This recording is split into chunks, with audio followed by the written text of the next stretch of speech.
central bank digital currency is all the worst things about centralization and fiat and control, coupled with all the speed and programmability of blockchains. And it's a dystopian nightmare.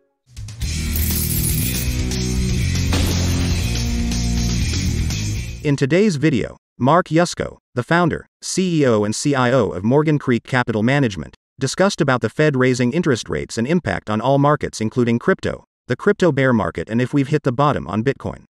Before listening to him, please ensure to smash the like button and subscribe to the channel. We've been in a really precarious place from a macro perspective for a while. I mean, coming up on the better part of a year since the Fed really, and not just the Fed, all global central banks really committed to withdraw liquidity out of markets. And look, macro is really not that complicated. It's supply and demand. And when you increase the supply of something, the price falls. When you increase the demand for something, the price rises. And the same is true for money and value. And they, increase the supply of money for literally 100 years. For 100 years in the United States, we've had constant increase in money supply, 6% on average. The Japanese make us look like pikers. They grow at an even faster clip. And assets around the world rose in terms of money illusion. Right? One of my favorite stats is if you look at the S&P 500, it looks like it's making new all-time highs. Not quite today, but over the years makes highs. That's only because we price it in a devaluing asset, the US dollar. If we priced in gold, which is the perfect store of value or real money, stocks are unchanged since 1997. That's a long time ago. So it's really interesting where we are. And, what was interesting at the beginning of this year, after the barrage in 2022, the worst year for the 60-40 in history, worst year for bond markets in 140 years, really bad year for the stock market. And we came into the year saying, oh, well, bad news is good news. We're going to go live in the upside down. And so every time there was bad news, bad economic news, the economy was slowing or job growth wasn't that good or anything that was negative, it was like, oh, that means the Fed's going to pivot and they're going to start cutting rates again. And therefore we can bid up prices of assets. I'm like, well, wait a second. We corrected, but we didn't correct back to fair value. We corrected from ludicrous valuations to stupid valuations. We never got back to normal valuations. And so now to your point, is this an inflection point? Today we had bad news was actually perceived as bad news. And, I think people are saying, well, the Fed is only going to raise 25 basis points this week and then we'll be done. I'm like, well, okay, but that's not a cut and that's not an increase in liquidity. And if Chinese demand for oil really is not recovering as fast as we thought, if the supply chain problems really are as bad as we thought, if employment's finally going to roll, and look, the employment numbers, they're kind of silly, right? They're cooked by this silly formula called the birth-death ratio.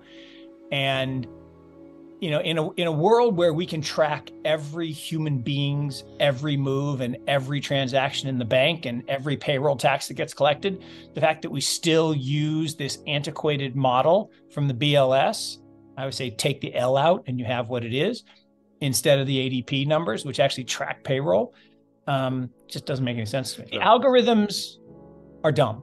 And I don't mean dumb unintelligent. They are dumb. They are rule-based. Right? They can't think. If the algorithm says, did company beat estimate? Well, you didn't define which estimate. Did you say the estimate from 6 months ago or the estimate from 3 months ago or the current estimate? Well, they all use the current estimate. And so the current estimate relative to the actual reported number, quote unquote, is a beat. But if the directionality, to your point, the second derivative is negative, right? So we're turning down, and the third derivative, right, the acceleration of that downward turn is negative, then what are we thinking?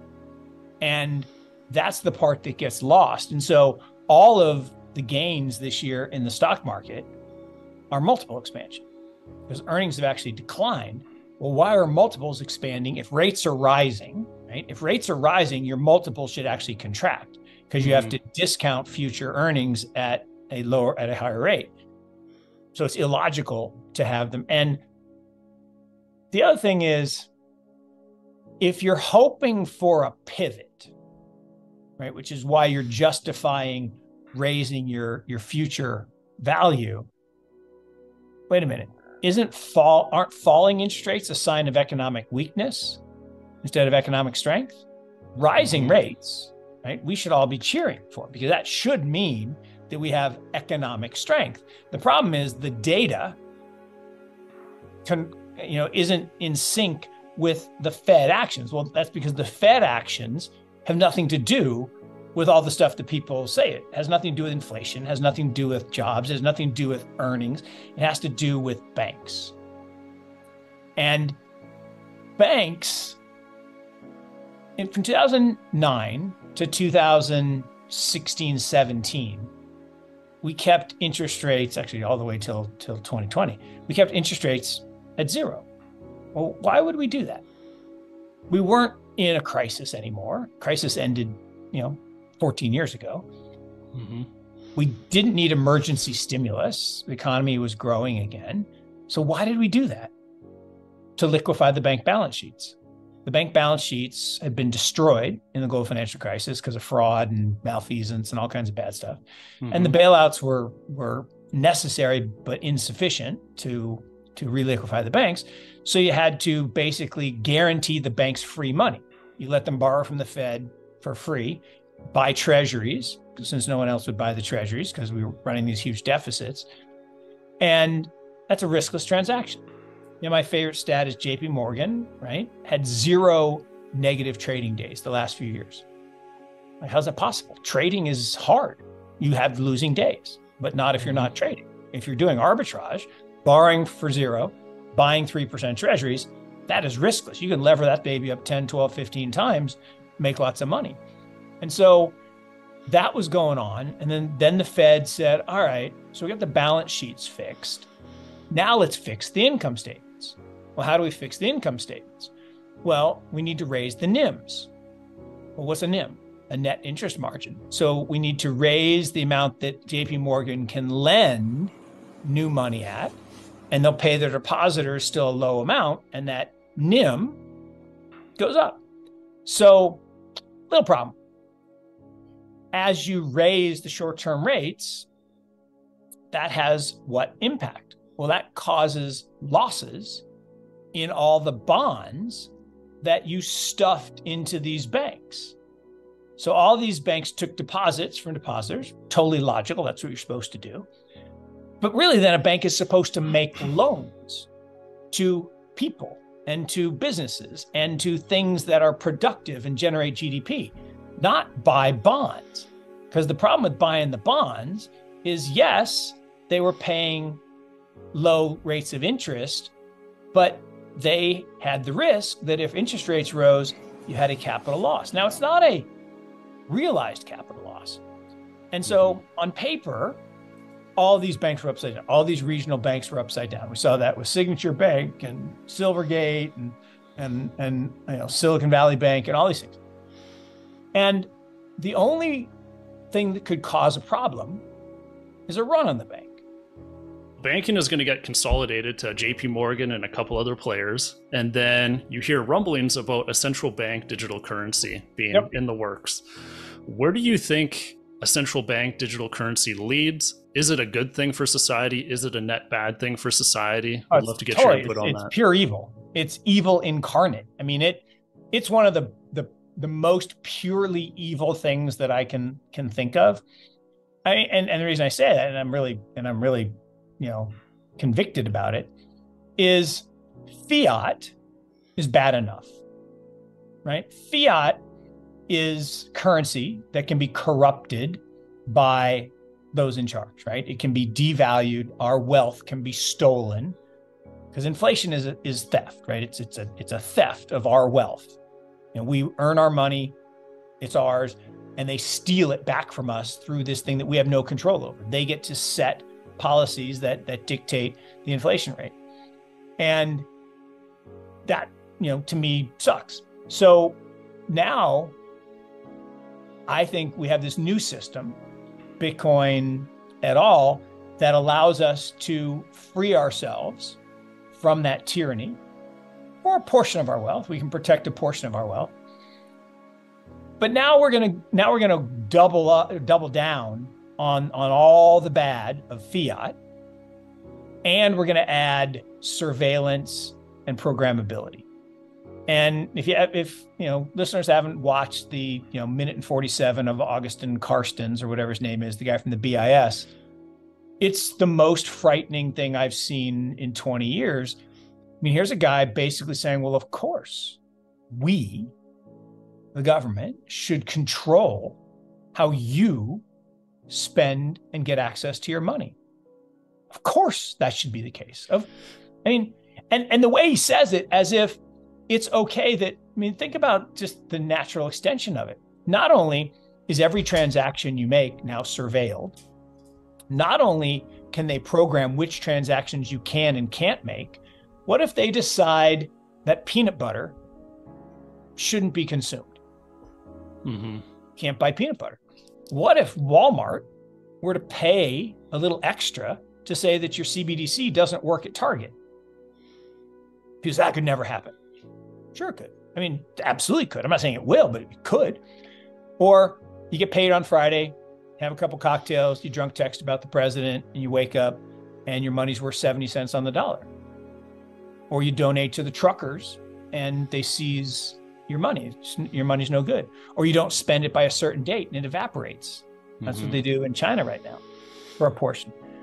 All of that programmability can't happen in a decentralized world. It can only happen in a centralized world. So central bank digital currency is all the worst things about centralization and fiat and control, coupled with all the speed and programmability of blockchains. And it's a dystopian nightmare. And just think about vaccine passes, right? There's a whole period of time I couldn't come to the UK because I couldn't show a Vax pass. Mm-hmm. Well, what if I can't show that I have central bank digital currency? What if I choose to have Bitcoin? Right? There's a bill in our current Congress called the Restrict Act that basically wants to say, if you have a certain app on your phone that is banned by government, now they're targeting TikTok, but it says any app. So what if I have a wallet on my phone and I go through customs and they say, oh my God, you have a Bitcoin wallet?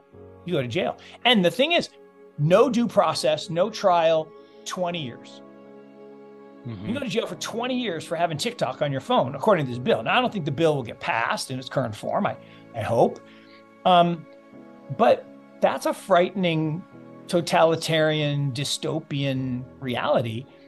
And it's all tied part and parcel to this idea of, if government has control of your digital identity, then you really are a slave, right? You are at their mercy for where you can go, how you can go, if you can go. Talk about these 15-minute cities. I don't, like this whole, climate emergency garbage. Oh, we need to restrict your movement to save the planet. No, you told me 20 years ago that by 2020, Florida would be underwater and the world would be on fire. None of those things happened.